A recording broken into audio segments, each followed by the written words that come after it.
Good morning, and welcome back to the Daily Mastermind. My name is George Wright III. I am your host, and we are here with a little bit more inspiration, motivation, and education to carry you into the weekend. I want to finish up our series on how to win friends and influence people. I'm super excited about this book. It's one that I pull out from time to time, and if you've listened to some of the other episodes, if not, no big deal, go back and listen to those. But before we get started, I do want to go through the quote of the day in the Daily Mastermind mobile app. The reason I do is I think it's very, very appropriate for our discussion. The quote is actually from Proverbs 23:7. It says, "As he thinketh in his heart, so is he." Wow, man, I love this quote because I think at the end of the day, we're trying so hard to influence our environment, the people around us, like the book says, influence other people.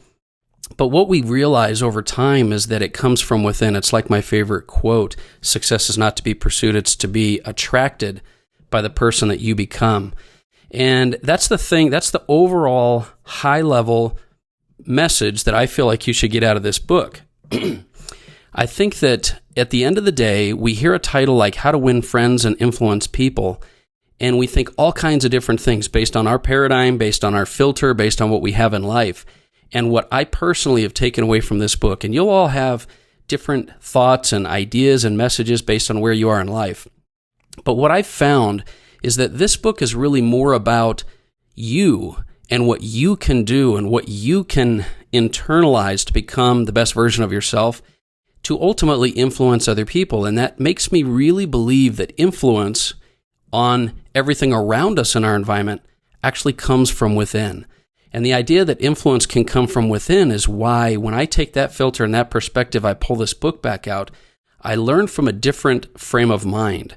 You know, if you pick this book up and you think to yourself, man, I'm going to be able to sell and persuade and get people to do what I want them to do, okay, that's fine. But at the end of the day, I think if you really dig deep and you start working on what's going to make you fulfilled, what's going to make you happy, it's going to be growing and learning and becoming the best version of yourself. And in order to do that, you have to change your filter just a bit.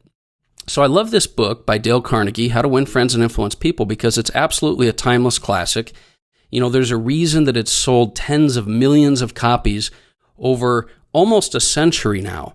It's something that you can bring back in your life at various points in time. You know, I've had those times in my career where I've been an entrepreneur, where I've been a sales guy, where I've been a CEO, where I've been an owner, where I've been an individual entrepreneur.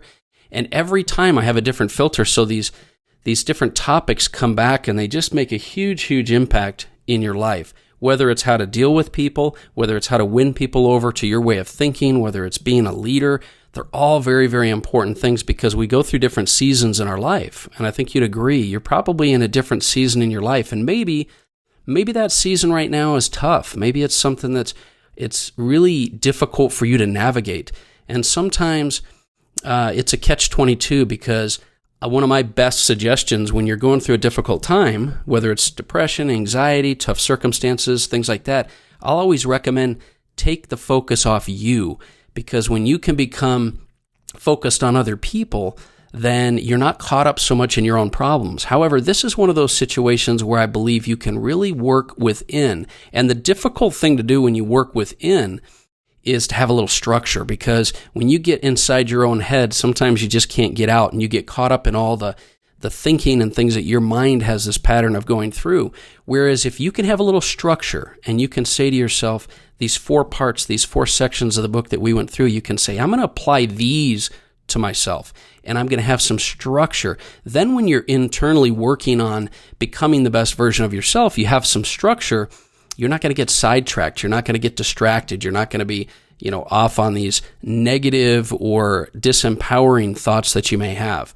So that's my suggestion, and that's why if you'll take a different perspective maybe and apply this book a little differently internally, I think you'll still accomplish the external goals you want. You'll still be able to influence and attract success into your life, and you'll be able to get other people to follow you and to be able to work with you in your cause, your mission, and your fulfillment, your purpose in life. So I have 3 specific thoughts I just wanted to kind of throw out there for you. These are thoughts that have been hit over and over inside the book, but they're just thoughts that I had notes on, so I thought I'd mention them to you. The first is on criticism. I think it's very difficult with today's day and age where everyone's trying to be in your face, reality TV, dropping the F-bombs, whatever it is. And I'm not judging on anything anybody does, because the real point here is you have to be you. You have to be you, whatever is authentic, and stop trying to be everything everybody else wants you to be. But through that process right now, what's happening is people are getting really good at criticism. People are getting really good at telling people what they think. And I think when you dig deep enough with some of the best leaders out there in the industry, the best thought leaders, guys I listen to like Gary Vee and Ed Milet and Andy Frisella and Sean Whalen and guys that I listen to, that you might take one way or the other, and you realize how deep, at a deeper level, what their true intention is. You realize that they're being them. They all have different styles, by the way. They're not all in the same category, but they're being them. And so many people are trying to be Ed Milet, be Gary Vee, be Sean Whalen. That what they're not realizing is that you need to learn to be you. And in this difficult environment we have, where people are so looking forward to getting recognition and the limelight, they try to be critical. And criticism doesn't do you any good. What you'll learn through this book is that criticism is not what the goal is. Now, being authentic and being direct and trying to help people by saying things that no one else will tell them, that's different than criticism. Criticism is something that hurts and it causes damage. And so criticism is something that I feel is very important for us to be aware of, and it's very important for us to eliminate from our communication and our influence with other people. That's the first thing. The second one is just this overall concept of dealing with people. See, I think that one of the biggest lessons you can learn from this book is how to communicate.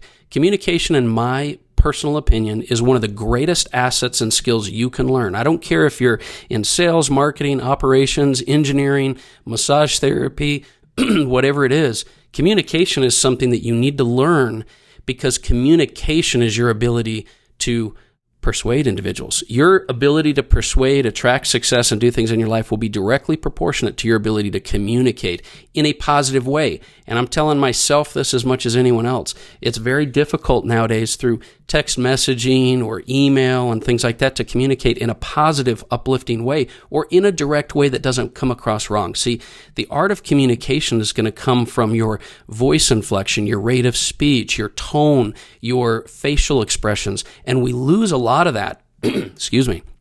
And I've been talking way too long on podcasts and phone calls. I'm losing my voice.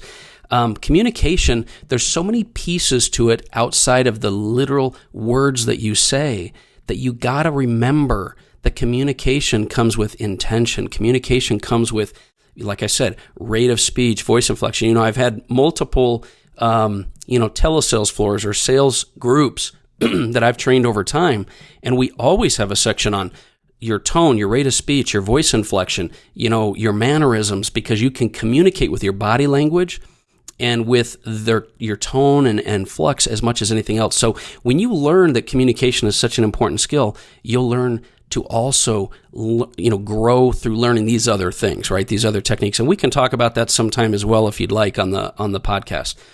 And the third topic, besides criticism, dealing with people, is just this overall idea of influence.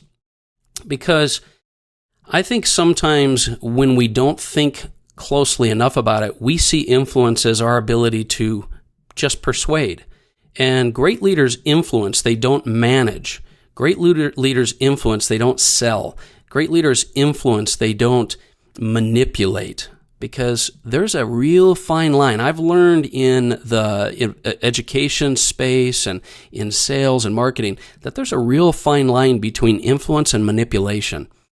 And I think rather than talk about the technique and the science of influence, I think if you'll just remember that your intention, your motives, your cause, your purpose, your passion behind what you're trying to influence is the key. See, I know so many leaders out there and so many people that are very successful. I know a lot of them that they influence people, but their intentions are not great. Their intentions are not great because they say things that are not true, or they say things that aren't backed up by their own personal experience. They're just saying things they don't understand.